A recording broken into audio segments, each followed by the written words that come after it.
Welcome to Trifecta Collective, Finding the Root with Megan and Shannon, the podcast, where we dive deep into all things health and wellness to help you find health and healing inside and out for now and forever. Hello, and welcome back to Trifecta Collective, Finding the Root with Megan and Shannon. Welcome back. We are so excited to have you back. And today we are doing high cortisol part 2. If you didn't see or listen to our first episode, be sure to go back and listen to our first episode on this topic, high cortisol part 1. And in that, we really talk about what is high cortisol, cortisol dysregulation in general. We talked about signs and symptoms, kind of more normal protocols that people often follow, why they often don't work. We talked about testing. So be sure to go check that out. And today we're really going to dive deep into how do you actually learn how to regulate your cortisol? What does that often involve? And what are some things, especially in our practice, that we really look at? And once again, Shannon and I have a ton of experience with this personally, because we dealt with these and we did all the things that don't work, and we also did all the things that did work, and we're in a much better place now. And we also see this with all of our clients. So we want to share all of these things and dive deeper into all of these things and give you more information as far as how do we actually regulate cortisol and everything that we really need to look at that goes into that. We're going to talk about nervous system regulation in that. We will also probably do a totally separate episode on nervous system regulation because there is so much to cover with that, but we'll talk about some basics today. We're going to talk about working out with high cortisol or cortisol dysregulation issues in general, both while you're healing and also from a longer term standpoint, and how to manage that. And then we'll kind of wrap up, and this will lead us right into that, into maintenance. How do you maintain normal cortisol levels, especially in a world where big events, big stressors are going to come up? It's going to happen. It's a natural part of life. And what are some things that we can do to really make sure we take care of our bodies when those things come up so that we don't end up back in a really bad, very dysregulated space? And we'll go over lifestyle things, nutrition, movement. We'll go over, some supplements that you may want to think about. We'll go over all of that here. So super excited for this. This is obviously, once again, near and dear to our hearts. Let's just dive right in. And Shannon, if you want to start, let's just look at big picture, like why. So these supplement protocols that people go on don't work. And the biggest reason is they're looking at such a small piece of the puzzle. And when we look at this, we look at all of the stressors. So yeah, let's dive into this piece.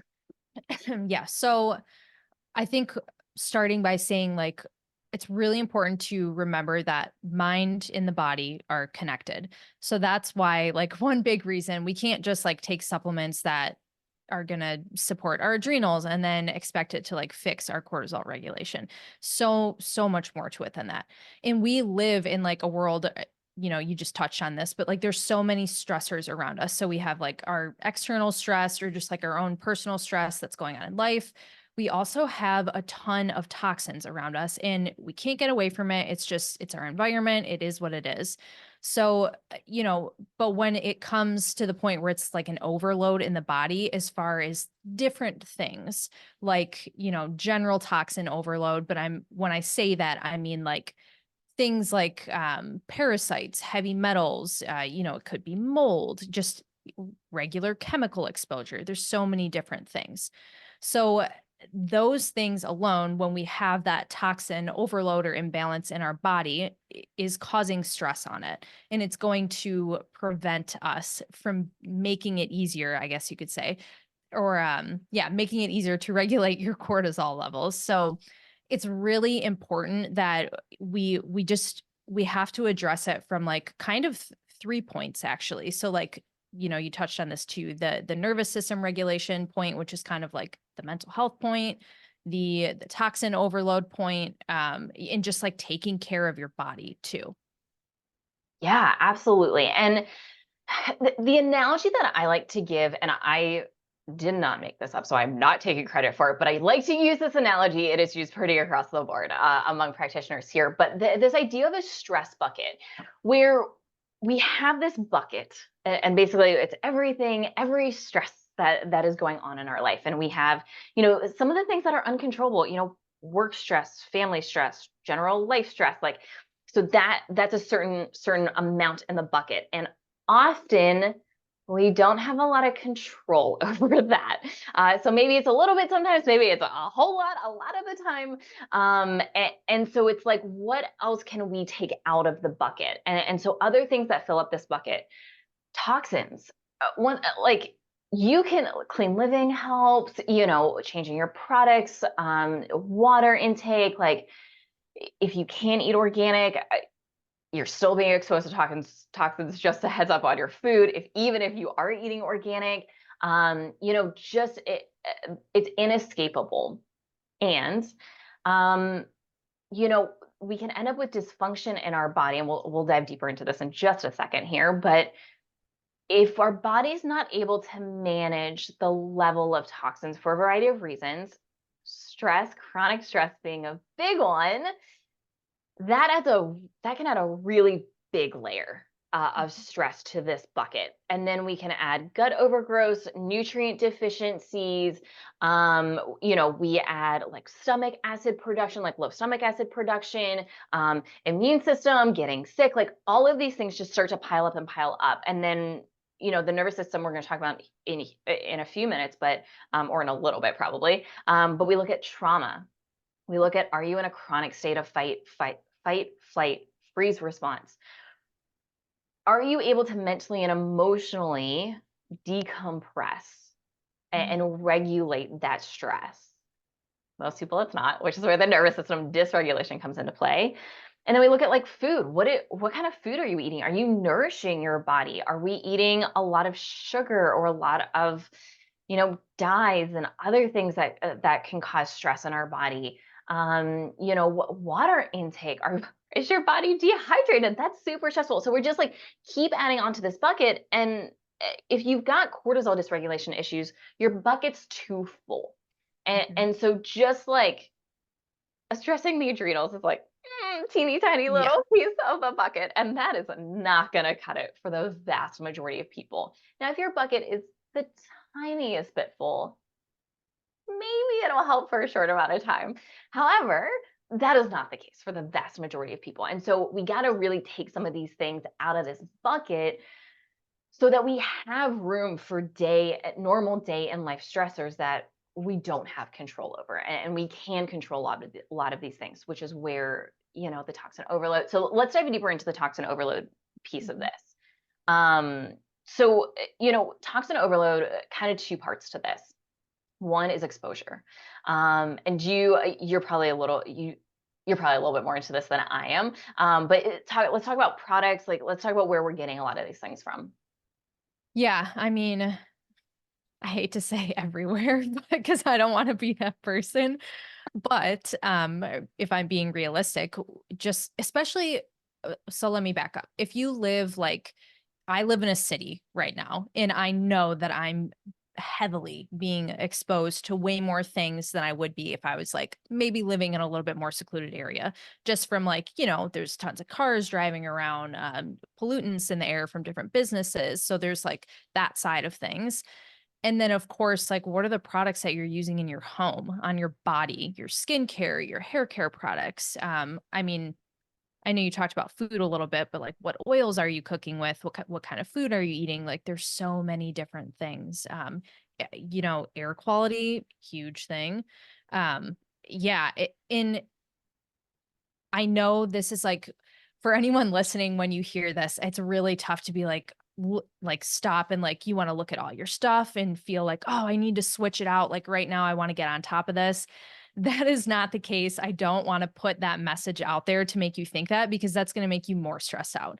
From personal experience, and I know Megan is going to say this too, I mean, it has taken me I kind of choose big things once a year to switch out. And it's taken me 4 years to get to where I am now. It took me a full year just to switch out all my makeup products. So like, please, if you're listening to this, don't feel like you need to like run and switch everything out. You maybe start to dabble in it a little bit, but it's going to take time to get there. And this goes even as deep into like the furniture that's in your house, the throw pillows, the blankets, the rugs, like all of these things have chemicals that are sprayed on them. So it's just so easy for us to be exposed. Yeah, and obviously we're in line with this because we talk about this all the time. And the way I really have done it in my life is like, especially with products, is once I'm done with the product, I switch it out. And I choose to buy a quote unquote cleaner version or less toxic version when I run out of it. And for, cleaning products are big ones, cookware, Mm. as well, just a couple other things. Like if you're using a nonstick pan, it's probably a good idea to switch that out. Especially like switch out one or two pans, the ones you use the most.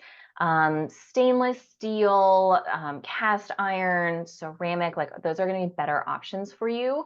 Yep. And we have, if you feel overwhelmed by this, we also have a resource page. If you go under our websites under my faves, so it's trifectacollective.net. We will put it in the show notes, and you go to my faves. I have a little resource. We have a little resource there for you with some recommendations. This is not an exhaustive list. This is not every clean brand out there. This is just giving you some suggestions and a starting point to start working on some of this stuff. But yeah, I mean, cleaning products was a pretty quick one for me. Makeup and other products did take definitely some time. With that, another pretty quick one for me were fragrances. Mm-hmm. And I really, this is a big one. And I I didn't realize this until I started making the switch. And then I would smell like fake chemicals or the chemical smells. And man, did it, I mean, so different when you're out of that environment. And we're talking candles, we're talking plugins, we're Oh, talking like sprays, perfumes, like anything that has a fragrance to it, any of your products that have a fragrance to it, we really want to try and swap those out. Like just unplugging your little plug-in smells will make a big difference. And that's a pretty easy one to start with. yep. But now if I have a candle or anything and it's or I smell it, if I go when I travel and I go to Airbnbs, if they have I can smell the plugins immediately and I have to go and take them out because I notice like sinus issues start immediately. I'll often get a headache because it smells so much like a chemical now that I've been out of it and my body's just out of that heavy toxin load environment. And this is someone I had very, very high aluminum levels and mercury levels were two big things that were really, really big in my health journey. This is also a real sneaky one that I do not think is talked about enough, and that is medication. Mm. There are some, I don't know how many, but there are a decent amount of medications. I'll just throw decent amount of medications out there, especially generic versions of things that contain chemicals, particularly aluminum is probably the most common. I was taking generic allergy medication for a decade, and it contained aluminum. And it definitely contributed. I don't think it was the only thing that contributed to my issues, but it definitely played a role that I was ingesting that every single day. So I would highly encourage you if you're taking anything over the counter or prescription, like just take a look. And if it isn't a prescription med, maybe like talk to your doctor about it and just see if there's an alternate version that you can get that doesn't contain these things, just to give your body a little bit of a break. Yeah. And even, I mean, kind of following on that, just dyes and stuff too. Like even regular, I don't think I can say a brand name on here, but there's lots of medications out there that just have like, and there's alternatives though, it's check the label, read the label, try and avoid, like Megan was saying, like anything with the common heavy metals in it, like aluminum, the dyes, like red dye, yellow dye, that's actually in a lot more than we think, especially if you're taking certain over-the-counter medications like regularly. to help with inflammation. Maybe that will give you Ah, there is alternative brands out there that are like dye free and like don't have the heavy metals in it until you can of course address the root issue. yeah, exactly. So yeah, we would, we would encourage you just like the more you can limit, and once again, this is a slow roll here of like slowly limit your actual exposure, that will go a long way. Yeah, a couple other environmental things, like you mentioned being in a city, for sure being in a city. For me, I live pretty close to a highway. Definitely that's a really big one. I also don't live too far from a golf course. Like that's also another really big one. So things that are just more polluted or use a lot of chemicals, once again, it's don't like up and move, but just being aware of that and looking at your overall exposure to these things can be really valuable to help to start to limit that. So certainly actual exposure and intake of these things plays a big role. The other thing that plays a really big role here, and this is, I mean, this plays such a big role, and I'm going to exclude mold in this because mold is a little different here. But by and large, most people end up with a toxin overload issue, heavy metals, environmental toxins, because their body can't keep up. And one part of that can be absolutely exposure. But the other part is your body just it's doing too many things, particularly your little liver. Your liver does so much, and once again, we're going to do a whole episode on liver detox pathways, and we're going to do like a really deep dive into the liver, and we're mildly obsessed with the liver and everything that it does for us. Pretty But much. your liver just can't keep up at some point, and it's almost like this stress bucket. It's like your liver's a primary organ that filters anything out of our body that should not be there, and that is across the board. That is, toxins, that is hormones. If you've got excess cortisol, that's extra stress on your liver. It does a lot with blood sugar regulation. Like it does so much for us that if we're not supporting it, and if you're taking a lot of medications, like, or supplements, if you're on a ton of supplements, you're not on liver support, I guarantee you have just really expensive urine and you're not absorbing and actually utilizing the vast majority of the supplements. I mean, I've been on 30, I think 33 was the most amount of supplements I was ever on. And I think about that now and I get really angry. And I'm like, the amount of money I spent on really expensive urine because my body was absolutely not absorbing any or most of those at that point in time. We really limit our supplement intake or recommendations with our clients to like 3 to 6 is like, we really try and limit that because your liver can't handle it with everything else that it's doing. So, liver support goes a really long way with that. Yeah, and I don't want to dive in too deep on this, but the nice thing is that there's external things that we can do for liver support. It's not all supplementation. Sometimes we need the supplementation because it's stronger, but there are other options as well. Yeah, and just we'll touch on them just real quick here. So, really like easier things that you can do to start supporting your liver. Castor oil packs is a really big one. It is a fan favorite of ours. You can make your own. There's also pre-made packs, Queen of the Thrones. Yes, we do have a link. That is also the only one that I use because I don't. So it's just a lot messier to do it yourself. I also don't have any desire to like have to lay there and use a heating pad. I like to wear mine in the afternoons and just like I can leave it on and it's totally fine.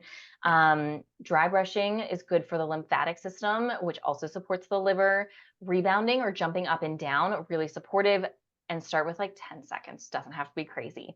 Epsom salt baths, super, super good.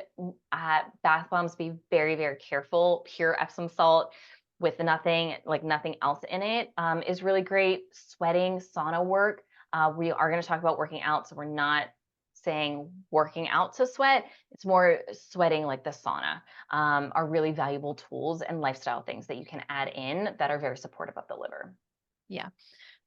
Yeah, I mean, you pretty much touched on all of them. I think like lymphatic massage would be the only other thing that, or just regular massage even. Yeah, gets things moving. So, Yeah.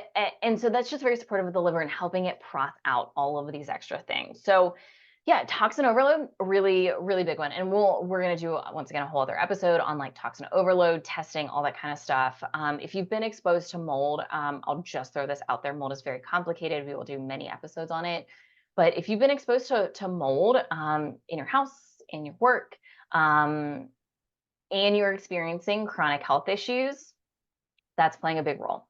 And you can do all of the adrenal support, all of the gut support that you want ever, and it won't be until you address the mold that your body will be able to heal. And that it's so big. We see it a lot. We see it missed all of the time, even for people who've been in the holistic health world. And just to help you understand with the mold piece, Western medicine, you're going to be so hard pressed to find anyone who is familiar with and or believes in. The studies are out there. The studies are good when it comes to mold illness, mold toxicity, and everything that comes along with it. They're just not trained in this. In the holistic health world, I don't know of a single program out there that does a deep dive into mold for an initial program. You almost always you have to do other additional education specifically around mold to become very, very familiar with mold. And everything that comes along with mold, because mold is never just mold. There's a lot of things that come along with it. And so I also want people to understand, like, even if you're working with a functional medicine practitioner of any sort or holistic health person, there's a good chance they may not be familiar with and or properly trained in mold and how to get mold out of the body and everything that comes along with addressing mold. It's not just take a binder. That will not work. And I've just, especially in the last like few weeks, we've had so many people come to us. I've talked to so many people that they're like, yeah, just take this binder, like you'll be fine. That is not how getting mold out of the body works. That is not how you heal for mold toxicity or mold illness. Shannon has more experience personally with this. I've never had mold issues. Very, very lucky. So it's a big deal and it's very complicated. Yeah. And it's like you said, it's just missed so often. I mean, yeah, there's just, and I think people are becoming more aware of it now and kind of like seeking more education on it, which is great because we need to, especially in places like, I mean, I'm in Texas right now and I cannot tell you how I started listening to like different podcasts and like there's different lawyers who are dedicated here to fighting mold cases because it's so prevalent in Texas. Like it's such a common thing. We'll dive in more on that stuff in the mold episode, but yeah, it's I dealt with it firsthand. There's a lot that goes in with it, lots of other things. It's never just by itself. There's always things that are coupled with it, and it does take much longer to heal from, but that can be, if you have that, a huge stressor on the body that is just like holding you back. Yeah, for sure. So that's the toxin piece. Now we'll dive into gut overgrowth issues. And here's the thing, like if you have a gut overgrowth issue, and we're gonna wrap them all a little bit in together here. Bacteria, yeast, fungus, and or parasites. If you've got any of these or all of them, depending on the person and who you are, or a combination of these, which is very, very common, a couple of things that's going to happen. One, you're not absorbing nutrients. You can have the most perfect diet, eat the best, but you're not absorbing your nutrients, which is going to be stressful on the body. There's also some other reasons why and how they got there, which are also stressful on your body. Low stomach acid production is a huge piece of that. But if you have any of these gut overgrowths, just an overgrowth of anything is stressful. You're not going to get your nutrients, particularly things like Candida in particular releases toxins continuously into the body. So that's another toxin piece. And once again, I don't think that's talked about very often. It's just like, if you've got Candida, your body's being exposed to higher levels of toxins just by the fact that you have this overgrowth issue. And that's a really big deal, let alone all the other things that come along with that. Parasites are extremely stressful on the body. Once again, we'll do another parasite episode, but like if you've got parasite overgrowth, super, super stressful on the body. Yeah. I got caught on the parasite thing you said. In my head, I was like, oh, we should do an episode about when we all go through the full moon challenge. I'm sure that would be an interesting one. But Yeah. yeah, the yeast thing for candida. I feel like at one point that was like the hot topic, kind of like parasites are now. But yeah, and again, I have personally not seen that like isolated alone. It's always coupled with something else. So I feel like that's part of why we don't solely, or you don't hear us talking solely about candida that much, is because there's always something else that's going on in the body with that. Yeah, exactly. The other thing, let's just throw this in here because I cannot stand this. Leaky gut it's never just leaky gut. Just by the way, if you are working with someone and they are only addressing your leaky gut issues by trying to heal and seal your gut lining, like please run away so fast because your issues are going to come back again and again and again. You're not, the chances of you being able to heal long term by just focusing on your quote unquote leaky gut, which more technically we call intestinal permeability, it, you're not. You're Ain't just not gonna going to be able to happen. heal. Yeah. Yeah, it's not And happening. exactly. And if you have leaky gut, which if you have gut issues, you probably also have leaky gut. I mean, we've got to calm down your immune system. Like your immune system's reacting to lots of foods. If you have food sensitivities, chances are you have a gut overgrowth of some sort, along with leaky gut, along with probably some other stuff going on. Like, and so all of these things just rise up in this stress bucket and really pile on.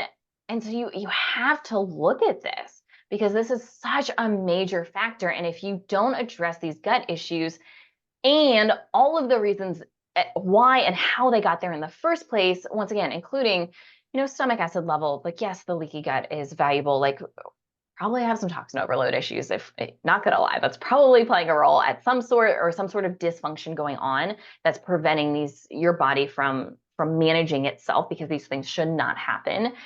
And so if we don't look at all of these things together, like you're picking such tiny little pieces out of your bucket, and it's not going to make a big difference. Yeah. And again, like that, I love the stress bucket analogy because that's like pretty much what we try and do is just like slowly start taking pieces out to kind of empty that bucket. And then we kind of dive in and focus on some of the bigger stuff. And I feel like now might be a good time to go into some of that nervous system regulation. Just But because that's such a huge piece. Go ahead. yeah, but before we dive into that, I also want to talk about just like a couple other quick things. I just want to mention like some other stressors going on that yes, we need to look at. And often these don't come alone either. Chronic viral issues, Epstein-Barr virus and Lyme being two really big ones. But once again, these rarely come on by themselves. Almost always there's some other stuff going on as well as to why the immune system can't keep up and can't handle this.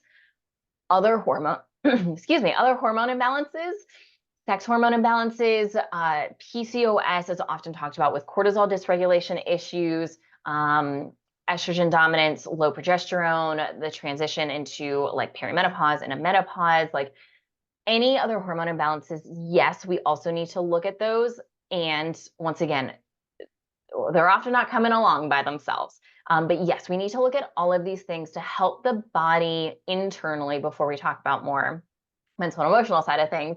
We have to look at all of these things. And this is why we look at blood work. Like this is why we look at everything to full like comprehensive symptom lists. Like we got to look at the whole picture together. So we take enough out of the bucket and keep enough out of the bucket that you don't end up back in that place. And that, for me personally, I just the amount of protocols I did, and I did deep dives when I finally figured out like I had heavy metal toxicity, parasite overload, Epstein-Barr virus. When I finally really addressed all of those things, like I felt a lot better. I didn't feel great. And it was because I had only started to dabble in this nervous system regulation piece, this trauma healing piece. And so this is also why we don't just focus on the physical body in our practice. This is why these two things, the physical body, a mental and emotional body, like all of this goes so hand in hand because we've lived it. And once again, like I see people just focusing on nervous system regulation. Yes, super important, super valuable. It goes a long way. And I see people don't still not healing and still having issues because they have so much of this like other physical stressors going on that's filling up their bucket and keeping their bucket really full. And so this is why it's so important that we really have to look at everything all together. Yeah. And on top of that too, like it's important to not do, like, I know here we are telling you all these great things that you can do, but another piece of this that's very important is to not try and do everything all at one time, because you're just going to kind of end up in the same place that you started in. You don't want to Exactly. put more stress on yourself. It's a slow process, starting with like 1, 2, maybe 3 changes and then kind of going from there. Yeah, and I mean, healing from cortisol dysregulation, because there's so much involved here, it's not an overnight process. It is really a process to go through as we remove these things. And this is for us when we're working with someone in their healing journey. Our whole goal is, how do we reduce stress inside the body? How, inside and outside of the body. And there are some things we don't have any control over, and there's a lot of things we do. This is also why we're not super big on like strict elimination diets, or, you have to work out this way, or you have to make these lifestyle changes, because, what may be not stressful for one person may be incredibly stressful for another person. I can't tell you the number of people, especially moms, who come to me and I mean, chewing their food is such a challenge. It's so important. Like, look, it's so important to chew your food before you swallow it. But that lifestyle change for me, very simple. I don't have children. I set aside a time for me to like sit down and like fully eat my meals. And that's a thing that's really simple for me and my lifestyle. But for someone who, has a child, multiple children, who's busy, who's eating on the go, like, that can be very challenging, and trying to slow down, while important, may also be incredibly stressful. So we have to take that all into account. And that's why it is so individualized, and is so different person to person. Yeah, really important, or a big thing for us is just trying to meet people where you're at, because yeah, it's so different for everyone. Yeah. Yeah. So yeah, let's dive into this nervous system regulation piece. And I do want to mention, just with nervous system regulation, before we go into all of the things that can impact our dysregulated nervous system. Nervous system regulation is not about never being stressed. It's not about always being happy or always feeling a certain way. It is none of that. Once again, if someone tells you nervous system regulation work is about like being all sunshine and butterflies like all of the time, and just like being carefree and being happy and being full of gratitude all of the time, oh, I real big question marks. A lot of red flags popping up for me, because it's not that's not what it is. That's not what it's about. And it's really about being able to manage stress, coming back, being able to bring yourself back during these situations to a more regulated state, because we're always going to get dysregulated.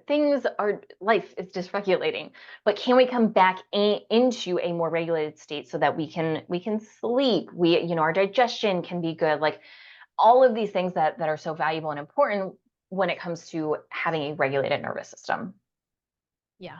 It's kind of like that toxic positivity. If you get that vibe, it's probably not what you want. And it's not easy to do this either. And, we've both experienced this, and I'm not going to lie, it takes a long time. It took me like realistically like 2 solid years to actually get the hang of this and understand. And, granted, what we were just talking about too ties into it, because sometimes it's really hard to regulate your nervous system if you have some of that underlying stuff going on, which is why it's important to address it. Or like that stored trauma factor. Like sometimes you got to start really, really slow. You can't just jump in with like meditations and all the things. Like it's really a learning curve, learning how to listen to your body and like recognize what you're feeling and kind of like where you're feeling it in your body, and all the things. It's just it's a slow process, but once you start to do it and keep doing it, that's the most important part, is to be consistent with it.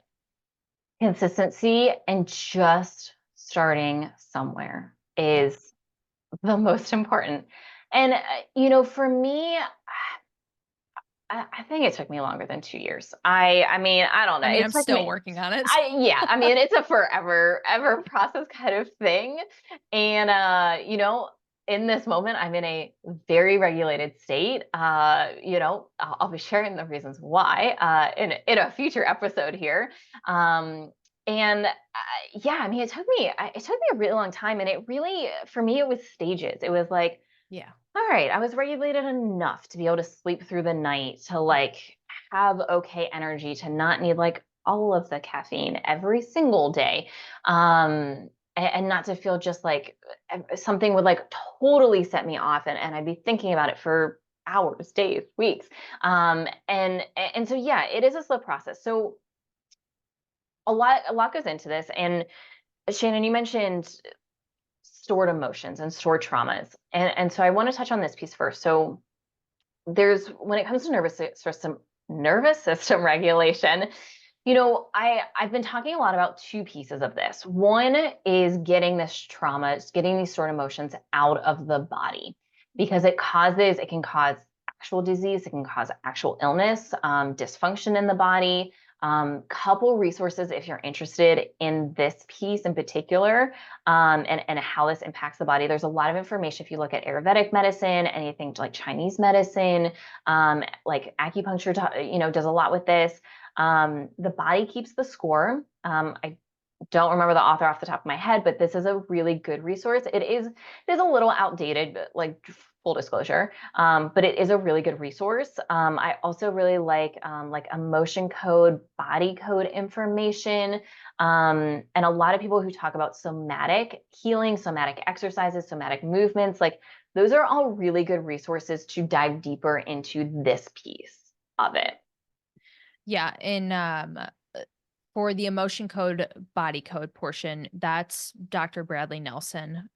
He's got a lot of free resources on his website too, for like if you want to dive deeper into like, what organs hold on to what. And it's pretty interesting. And then of course there's his book, which I like the books. There's a lot of I feel like the majority of it is actually like different stories about his clients and whatnot, which if you're just getting into this, that can be really helpful. But yeah, in later in the book, it definitely dives deeper into actually how you can learn to do this on your own too, which is really awesome. However, I will say before, like it can be helpful to read about it, but maybe before jumping into that portion, if you're someone who doesn't feel very connected with yourself at all, the first thing that you have to do is kind of learn how to get connected with yourself before diving into anything like that. Yeah, and this, once again, I worked with a lot of different types of practitioners when I started doing trauma healing, and I started my nervous system regulation in the trauma healing world. And no one really talked to me about this, and this is something I had to learn the hard way. And this is still, of all of the things, like something that I do still struggle with quite a bit, and I have to be very intentional about this, and really can still continue to make like some time to make sure I'm reconnecting with myself. And I know a lot of people are going to relate to this when I share like a little bit about this story. But growing up, I grew up with an alcoholic mom. A single parent. I had no siblings. And I was always just on the lookout. How is she reacting today? What is her mood? Like, where are we in the drinking situation at that moment? And always managing my emotions, my reactions, my mood based on that. So I stopped feeling feelings really young. I shoved them all down. I can remember so specifically, especially like starting in high school, and even like through college, through into my mid 20s, like how, like, being so proud of myself for not crying, for like I don't feel feelings, like I don't feel that stuff. I just shove it all down. Like how few feelings can I feel? And I was like, that was like a big win for me. And gosh, was that a huge part of making me sick? And was it so? I mean, once again, like it's still sometimes challenging for me to to understand, one, what am I feeling? What are emotions? And one of the resources I always recommend to clients is if you look at a feeling wheel, it's just like Google feeling wheel. And I know that for some of you, this might sound silly, but for those of us who don't know how to feel or what feelings are and how they feel in our body, like this is a real challenging exercise. But like have that in front of you and then sit by yourself alone in the quiet, like in a room without distractions for 5 minutes. It will feel incredibly uncomfortable and awkward. It is okay. You'll be okay. And then look at this feeling wheel and just like try and identify one thing you're feeling. And what I like about a lot of these feeling wheels are, is they start with like big emotions. It's like happy, and I don't have one in front of me, so I'm gonna butcher this probably a little bit, but like happy, anger, sadness, and then like it branches out like based on those big categories, like, oh, are you angry? Are you actually frustrated? Are you actually feeling disappointed? Like it breaks it down into further categories. And this was a really valuable tool and resource for me to start to understand and break down, like, I'm angry. Okay. Am I actually angry? Like, how is that showing up for me? And anger is not something that is common for me. Anger will often show up when I'm repressing sadness or disappointment. And that, like, for me, that's what that looks like. And so I know, like, if I'm immediately angry, especially about nothing seemingly in particular, I got to dive a little bit deeper and pull that feeling wheel back out and be like, okay, what am I actually feeling? Where is this coming from? So I can start to understand this a little bit better, so that I can feel it, I can acknowledge it, and then I can find a way that it would like to be released from my body so it doesn't store it. Yeah. And yeah, there's so much to this. I was also that child who I just was not taught how to deal with emotions. The only emotion that I had was anger. I was just so angry all the time. That's how everything came out as. So I can really, really relate to that. And I mean, I started therapy at a fairly young age. I want to say I was in like 8th grade. And that I think that was the first time I came across the feelings wheel, or like that's when it was shown to me. And I remember like kind of like a light bulb went off in my head. I was like, oh my God, like there's all this. Like I thought this is all that I was feeling. Like yeah, as silly as it sounds, I mean, I still use it sometimes too when I'm like in a high stress state, or just like am really having trouble connecting with myself. I'm like, all right, let's pull out the feelings wheel. Where am I at here? What's going on? And just like it's a way to kind of just dive in deeper and help you connect with yourself and identify what you're actually feeling. And then once you figure that out, it's it's kind of a good step to just like take a step back, take a couple breaths, and then ask yourself, like, what do I need from there? What can I do for myself? Yeah. And once again, all of these are really step-by-step processes. Like just being able to feel really valuable. Then you can like, all right, well, where is this feeling showing up? Am I feeling it in my head, in my jaw, in my throat, like in my belly, in my heart? Like, where's this showing up? And then that may take a while to get used to. And then asking yourself, like, okay, well, how would this like to be expressed? Do I need to express this to someone? Do I need to cry? Do I need to be like, do I need to, hit a pillow? Do I need to dance? Do I need to scream? Like, then that can take another while. So don't feel like this is an all at once kind of thing. This is a real like weeks, months, years kind of situation here. And if it is taking you such a long time, please don't be discouraged, because it is challenging. It can take a very long time. Once again, I've been doing this work for a long time, about a decade at this point, and I also spent 10 years in therapy before that. Yeah. I started when I was 11 in therapy. 11 to 22 were my therapy years. Anywhere between 1 to 3 times a week in therapy. So please don't get discouraged. Like, it just, trust the process, keep up with it. You'll figure it out. You'll get there. Yeah, and I would say a good starting point is like, I know we talked about some other things that are maybe a little bit deeper, but truly I feel like breath work is a pretty easy easiest thing to start with is just like trying to control your breathing, because that has a huge effect on your body. And then just like those check-ins with yourself, like, the feelings wheel, where am I feeling it? What am I feeling? I would say those two things are like probably if you are not familiar with this at all, that those two things are like the best place for you to start. Those are amazing. Those are amazing things. And there's so many free resources Mhm. on them. And it's not about like, you don't have to do like a 20-minute breathwork session. Do a 2 to 5 minute breathwork session. And as we've already mentioned, consistency is really important. So if you can do 2 minutes every day, man, that it's really going to start to add up. You will not notice I mean, you may notice an immediate difference. Most people don't, but give it like 3, 4, 5 weeks and you will notice a significant impact. Meditation definitely on the table, and guided meditations are definitely going to be easier than sitting there and just trying to meditate. There's also walking meditations, which are really valuable, and really focus on just being present, which can be very helpful. Journaling, not a lot of people's things, my new thing. So we'll talk about that when we do another episode specifically on nervous system regulation and techniques to deeper dive into this. But journaling can be really valuable, especially if you're a writer.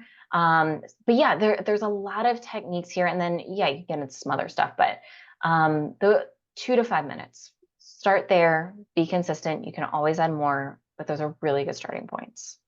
Yeah. Um, yeah. And then do you want to dive into the workout piece, or do you got anything else on Real that? quick, yeah. So I talked about the two pieces of nervous system regulations. We talked about the somatic piece and getting this trauma, getting these emotions out of the body. Hugely important. Also, if you're only doing that, I have found for the vast majority of people, it is very challenging to see long and lasting changes, especially in habits, especially in trauma patterns. So, yes, valuable, and that's the only valuable thing. And I, I just, I think it's a mistake to only focus on that. Now, if you just start there, amazing, great. Think about this other piece here at some point, and that is your neural programming, aka what is your subconscious brain? Without you consciously thinking about things, what patterns, how do you talk to yourself? Like, what is going on in your brain? And we probably need to make some changes in how we're talking about ourselves and how we're thinking about ourselves and patterns that we're replicating, especially if you're in a chronic state of fight, flight, and or freeze. This is hugely important. Yeah. And I'm just going to go ahead and say they go together. Like if you start on one, you're going to come to a head where you have to address this other stuff, because they both have to be addressed. Yeah. That, yeah, especially like diving deeper into your subconscious and like these, not looping thoughts isn't the right word, but like those core wounds, like those that I'm not good enough, like that. And it takes a while to get to that. Like it's a dive to get there. And I don't know if we have any resources on the website listed on that, but we do have like a couple book recommendations and stuff that maybe we can link below. I'm thinking like Dr. Nicole LaPera or something like that. That's a great resource. But yeah, these go hand in hand. If you start regulating your nervous system with some breath work, eventually you're going to come to a point where it's got to go deeper than that. And that's this subconscious work that we're talking about right now. Exactly. So we're going to talk about this a little bit more in other episodes. I don't think we have any resources public. We have a lot of resources for clients in whatever capacity people work with us. We have quite a few resources, and it kind of depends on which lane someone's in, and how deep and when someone's ready to do this, that we share those. So yeah, we're gonna in probably our next episode we'll do a deeper dive into this, and some tools and resources in retraining your brain and neural reprogramming and neuroplasticity. So yeah, we'll talk about that in another episode, probably multiple Awesome. episodes. So yeah. Yeah. So yeah, let's dive into movement here. Okay. Workouts. Oh, this is such a touchy subject for everyone. So pretty much we have to remember that when we're doing, so think about like, I think we referenced this in one of our past episodes, but like when cortisol is high, for instance, like you can think about, like if you're being chased after someone, like that initial like adrenaline response, like fight or flight, like your cortisol is spiking in that situation. So we want to try and avoid things that are going to add to raising your cortisol levels or just putting stress on your body in that manner. And one of those things is like high intensity workouts. So anything that is like getting your heart rate super high just isn't, it's going to do more damage than good when you're working on something like this. Um, you know, CrossFit, running, I would say those are like the two big things. HIIT workouts, anything along those lines. And Megan, you're more, you got the personal training side to this too. So I know you have a little bit more to say about this.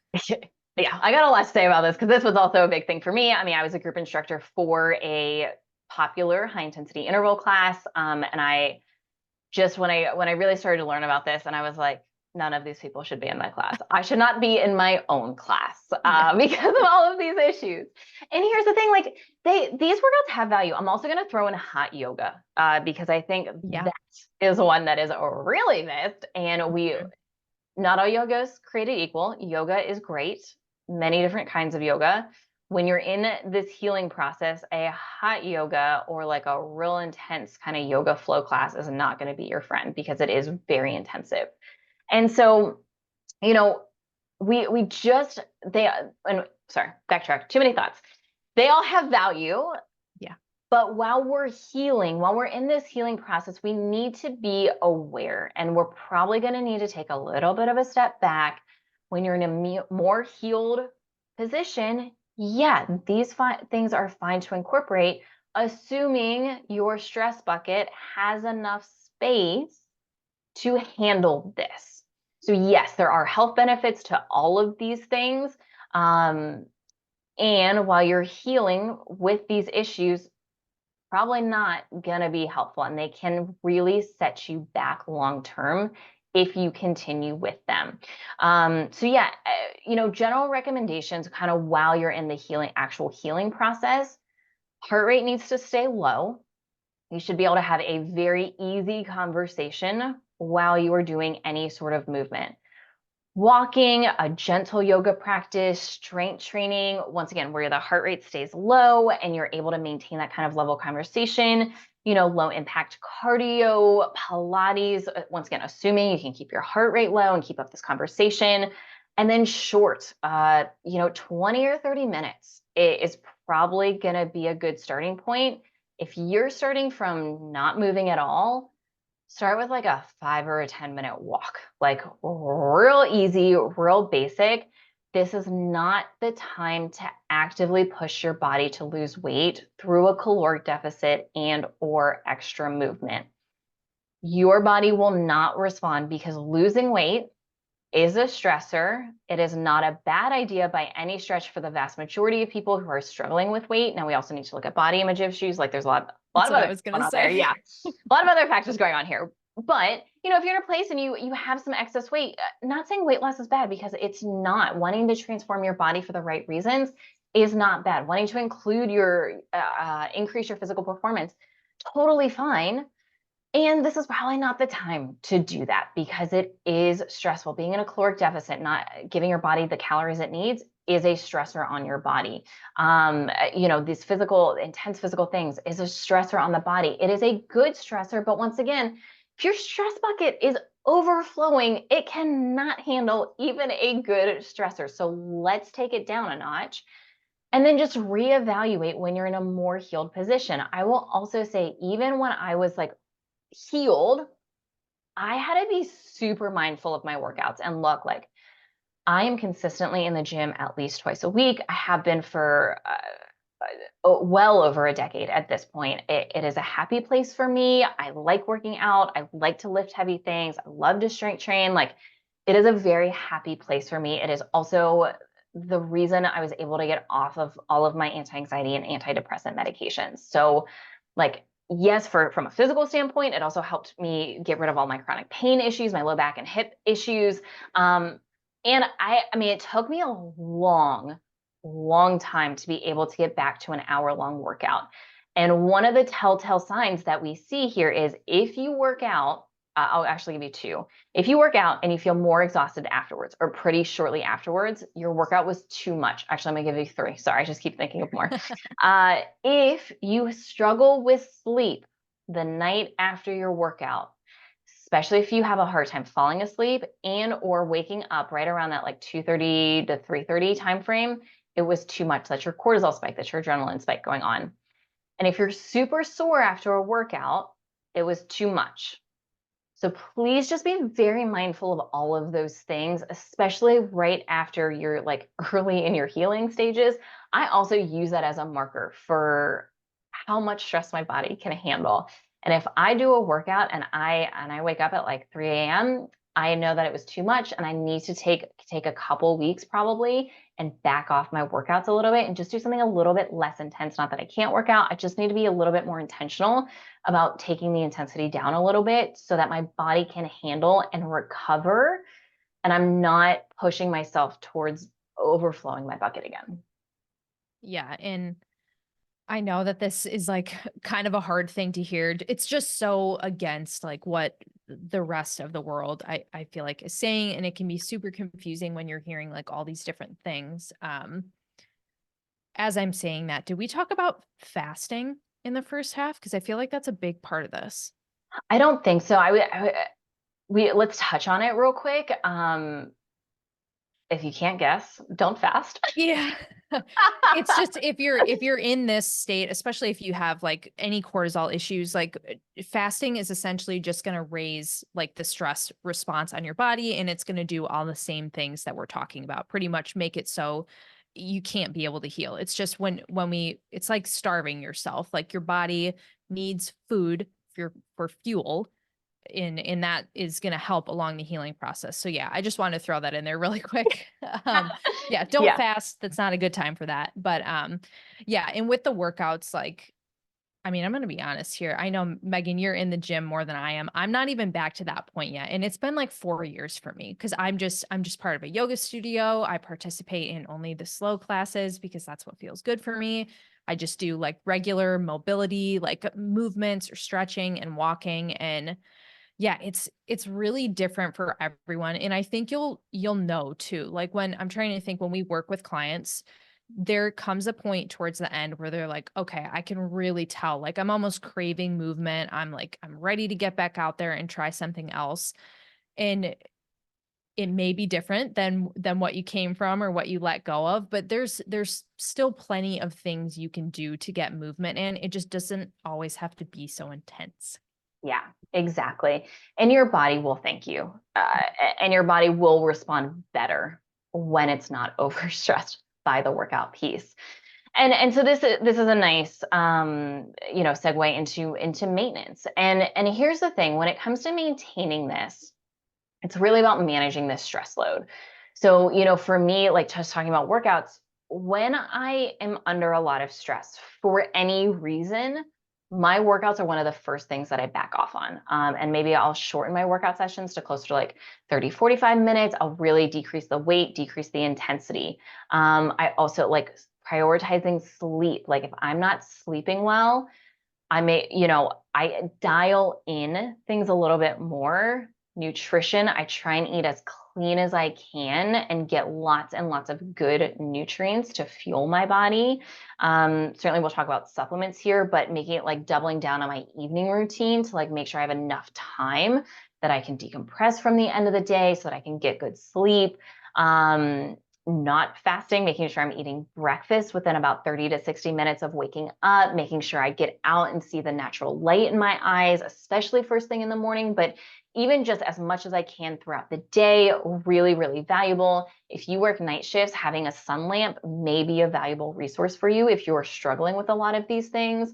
Watching the caffeine intake, definitely no caffeine before you've eaten breakfast and just being very mindful of total intake and how late you're drinking it in the day. really, really helpful. Making sure, I know for so many people, as soon as stress increases, all the mindfulness activities go right out the door. And that's like the first thing that goes out the door. But really making sure, like, once again, 2 to 5 minutes, making sure you're making time. Listen, like you have 2 minutes. You can find 2 minutes to like sit with yourself, do some breathing. We all have 2 minutes in a day. Do it while you're in the bathroom. Like you can find a time. I promise you can. I Um, heard a saying from someone and they pretty much said, like, if you can't find 5 minutes for yourself in the day, you have much bigger problems to think about. Like 2 to 5 minutes, it's doable. yes, exactly. So doing these things, making sure your water's on point. Um, I don't know if you have any other basics from a maintenance standpoint. No, I mean, I feel like you pretty much covered them all, or just like I feel like just taking breaks throughout the day too to check in with yourself. You don't always have to be doing something. Like, yes, journaling is great, meditations are great, but if you can just like pull yourself aside for a second, just take a couple deep breaths, like that's good enough too. I mean, we are well aware that when you're super stressed out or like have a lot going on, it's sometimes harder to add things to your plate to do. So just like take a step back. I think that's a big one in really prioritizing sleep. It's just like, and even if you need supplementation during that time, do it because sleep is so important. Yeah, so a couple of things that it's a little bit build a little list here, things we always have on hand, especially when stress increases. So sleep support, magnesium glycinate, always a giant bottle in my house. Cortisol manager is good to have. I don't respond well to ashwagandha, so I don't take it, but it is something I would generally recommend as a good resource. I use a full spectrum hemp oil that is a specific sleep blend. It is from Hello Ned. I'm a huge fan of theirs. Their product got rid of my nerve pain immediately, so I will forever be super grateful for them. And I love, love, love their sleep blend. So that is always in my house. I have another supplement called Best Rest Formula that is always in my house. Um, yeah. Cortisol manager is my big one. Oh my God, that thing's like a lifesaver for me. Yeah. And magnesium glycinate. And then I would also say the L-theanine and GABA. Yes. That's a big one too. And especially because you can take that one throughout the day. It doesn't like make you dead tired. You can take it just to help manage stress throughout the day, but you can also take it at night and it may help with sleep a little bit. Yeah. I'll throw another one in there. Emotional wellness Oh, yeah. is another really good one, especially if you're dealing with a lot of emotional stress, a lot of like big change going on. That can be a really valuable tool. It will help with sleep, but it also like has a lot of other really great herbs and other products in there that can just are very supportive of overall relaxation of the body. Yeah, that's a pretty solid list. I would say those are the main things that we recommend and keep on hand for high stress situations. Yeah, and the other big piece for me that I'm thinking of is digestion. I always have HCl with pepsin on hand. I have a history of all kinds of gut issues, low stomach acid issues, and as soon as stress rises, naturally our stomach acid levels drop, and this can lead to gut overgrowth issues, among many other things. So anytime I'm under a lot of stress, even if honestly, if I eat a meal just and I'm on the go and I don't have time to like sit down and like enjoy my meal and chew it and all that kind of stuff, I always take it just as a preventative measure. I never want to have to go through what I went through before to get rid of my gut issues. So that's a big thing. I also have digestive enzymes ultra. I think that's pure encapsulations. That's another one I always have on hand that if stress increases, I'm just for some bigger meals, oftentimes I'll take those for a few days while under the higher stress.